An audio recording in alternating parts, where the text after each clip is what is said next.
Hello and welcome to a new edition of The Big Picture, the show where we try to go beyond news events to understand the larger processes that are driving them.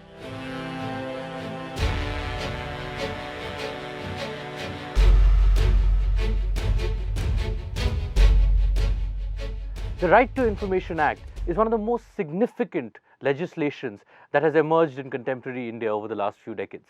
In the past year, there have been several controversies with regard to the RTI. There has been an amendment to the RTI Act which has sparked widespread concern about whether it is a dilution of the Act. There was also a landmark Supreme Court judgment in Chief Justice Ranjan Gogoi's last week where the bench agreed that the office of the Chief Justice would fall within the ambit of the RTI.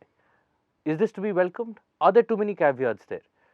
To speak about a range of these issues, I have with me a very distinguished guest. Yashovardhan Azad is a retired senior Indian Police Service officer who has also been a Central Information Commissioner. Thank you so much, sir, for joining us. Almost 15 years of the RTI. How do you look back at the journey of RTI? As you rightly said, Prashant, RTI Act was a sunshine legislation, as it were. And I think it's one of the finest legislations this country has brought about. It is today, I think, considered to be the fourth strongest act in the world. And even from the United Nations to other international institutions have agreed that India has one of the most powerful right to information acts. Secondly, I think the biggest thing the RTI regime has done is to empower the poor who with a 10 rupee ticket files an application and has the power to access any information from the government. Now, as I look back, as you asked me, at the RTI story for the last 15 years now, I would say it can be divided in two phases. First is the decadal phase, that is the first decade. You know, in the first decade, systems were gearing up. Procedures were being fine-tuned. There are 2,200 or 2,300 odd public authorities, that's the government departments, I'm talking about the center, which are under the eye of the RTI queries. And in all these, there are public information officers. So right in the beginning, it was a huge management of change. You know, earlier on, there was a graded response coming from the public authorities that this can't be done, this is not possible, and this certainly cannot be possible. But when the RTI came, it brought about a sea change. There was a lot of pressure, and I must say that the systems themselves are also gearing towards the change. One of the most important things which happened was that under the 4.1b of the Act, almost every important information about the government department should be put up on the portal or on the website, and which means the names of the personnel in the officers concerned who are involved with the public delivery system or who have a public interface, then important projects, budget provisions, including the plans.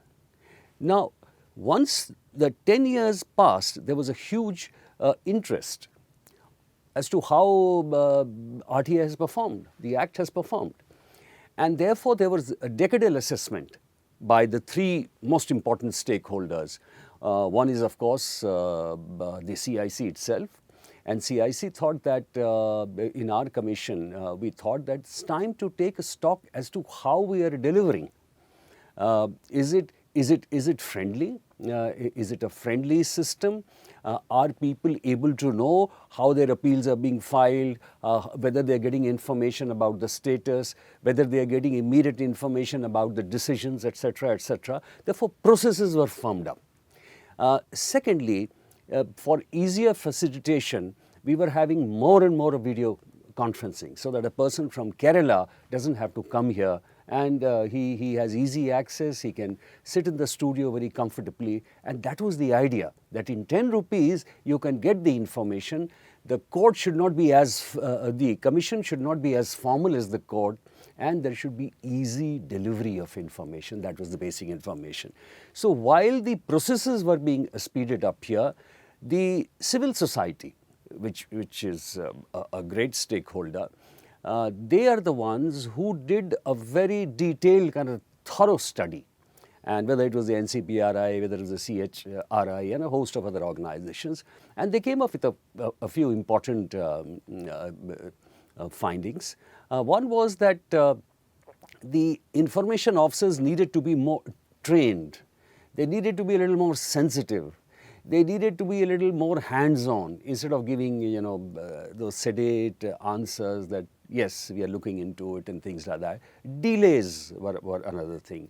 Then the exemptions which were sought under 8, they were getting a little, very easily resorted to, which should not be done. What were the exemptions under 8? Exemptions under 8 is various. It could be issue of privacy, it could be a matter being under investigation, it could be a matter of sovereignty, it could be foreign to foreign contract and things like that.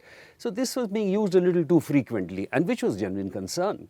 So the rejection rate of RTI was becoming an issue with them, which I agree.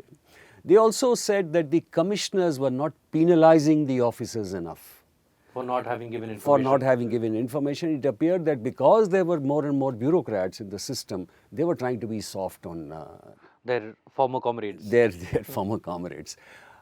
Some of it was correct, but it was also due to the intervention of the courts, because many a times when you're imposing those penalties, the court was coming back and saying, no, you have to prove the malafide intention before giving any kind of. So there were a host of these issues which came up. It was a very healthy exercise. Also, the Standing Committee of the Public Enterprises did an analysis. They agreed that more and more information should be put on the website and the portals, which was not being done. So this was a decade which was a churning decade. A lot of things were coming up. And then I would say describe the second decade. And in the second decade, a lot of important issues came up. Right to speech and internet governance. This was an issue. It followed closely to right to privacy versus transparency. The third, the last decade had ended on two important decisions. One was that note sheets should also become a part of the information, and second was the political parties coming under the RTI Act. And in the next decade, while these new issues were coming up, then came a series of executive decisions which you talked about, and the CGI's interpretation also. So this is where we stand now, as I see this decade, which is poised in the middle, if we take the second decade as the second decade, that RTI is poised at a very crucial phase. And now we have to look ahead and see what happens. So the first decade was one of a practice, initial practice of consolidation, of the spread of RTI, of citizens embracing it, and of an introspective exercise of ways to strengthen it. If I hear you right, the second decade, especially in the recent past, has been marked by an effort to somehow weaken the RTI, or steps have been taken which may have the impact of weakening the RTI. And that's where the amendment comes in. You have written several critical columns in the Hindustan Times about these amendments. Can you tell our viewers what is the essence of the amendment and what is the concern? Very briefly put, I would say, Prashant, that the original idea of the RTI regime was that transparency and accountability, they were laid down the preamble of the RTI Act. Now, to ensure this, somebody has to be the custodian, the guardian of the entire exercise, and that is what the commission was envisaged for. So when the Parliament Standing Committee in 2005, just before the Act was legislated, which comprised of members of all the parties, they said a status should be given to the commissioners so that there is no undue influence on them, and they should be able to exercise with full authority the right to information regime, so that it is accessible to a very poor man. That was the idea, and that is why the commissioners were given, the Central Information Commissioners were given the status equivalent to the Central Election Commissioner, drawing the salary same as the Supreme Court judge. Now this amendment which has come up, I'll just point out to two very, very important things which have changed. One is the tenure and the second is the salary. The salary, which was supposed to be equivalent to the Supreme Court judge and the other allowances or benefits, the accruals as you say, would be equivalent to the, earlier on it was equivalent to the Central Election Commissioner and the Supreme Court. Now it has been lowered. So only the CIC, that is the Chief Information Commissioner, stays at that level, while the other status of the commissioners in terms of their salary would be equivalent to the secretaries. The second is the tenure. The tenure was 5 years. Why was the tenure for 5 years? The tenure for 5 years was there so that everybody knows it, it cannot be changed, and therefore it also takes time to really get into the scheme of things and deliver judgments. So these two were supposed to be critical. This was the Parliament Standing Committee comprising of all the parties which had decided. Now once this was changed, automatically there was a devaluation. There is a view which says that no, ultimately it will not impact the working. It will impact the working because ultimately you are dealing with senior officers. You know, one of the biggest problem of the RTI regime is that the senior officers are not getting involved with the answering of the RTI. Therefore, the status which the commissioners have which empowers them to call them, to punish them, etc., will definitely suffer if there is a derogation. So the 5-year tenure gave them security. The perks and allowances and salary gave them a degree of stature, which in the bureaucratic chain of command matters. And that is what is getting hit now. You know, basic pay is on what the whole government of India runs. So that is why whenever you're talking about the basic pay equivalence, and that is what happened. My final question is on this Supreme Court verdict. When the verdict came out, the initial response was one of people welcoming it and welcoming the principle of the judiciary also being under the RTI. But there has also been criticism that there are too many caveats that the judiciary has put in, which will restrict the flow of information. Which side of the debate would you weigh towards?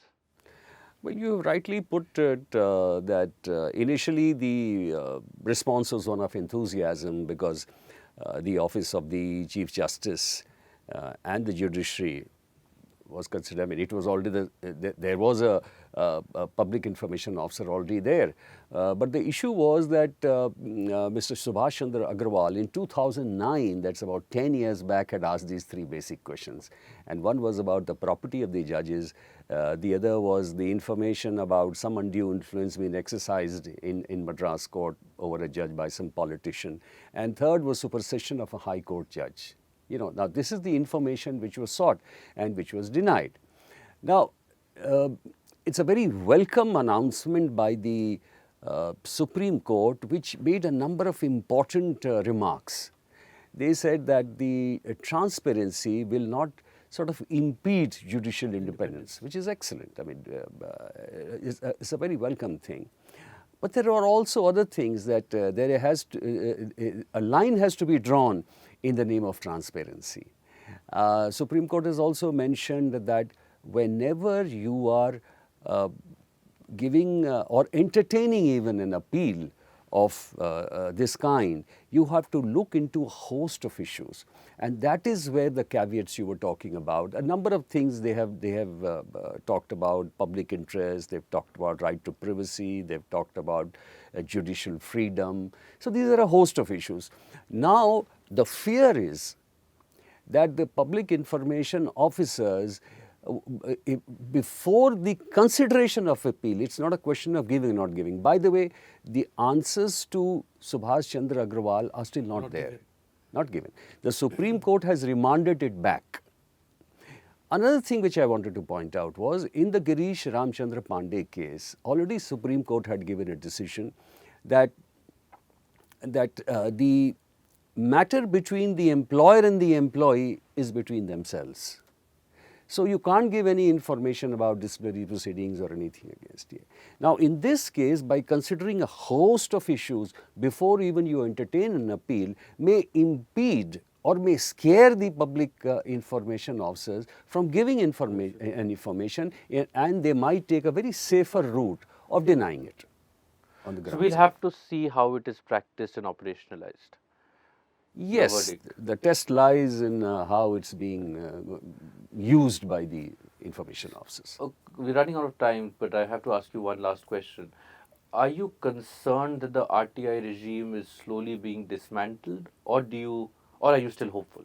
I am still hopeful because there are 50 lakh applications made as in the form of RTI queries.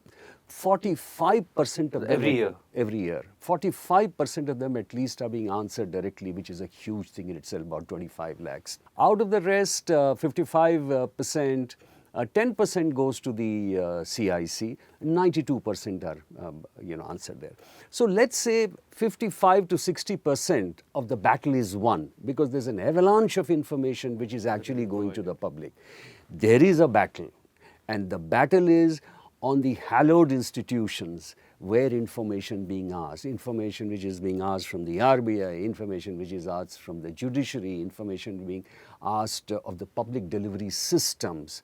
Many kinds of information, and that was a very encouraging thing to see on Manrega, MP Lad, Awas Housing, MP Rural, Vidyutikaran Yojana, roads. These are things at least the common man is getting the feel of the RTI regime. But there is, I would still say, a battle ahead. A battle ahead to get key information to make our democracy more and more transparent, because ultimately the principle of transparency and accountability is what democracy is about. Thank you so much, sir. This was very wise, thoughtful, and very original. Thank you so much for joining us for this edition of The Big Picture. Please join us for the next. Thank you so much.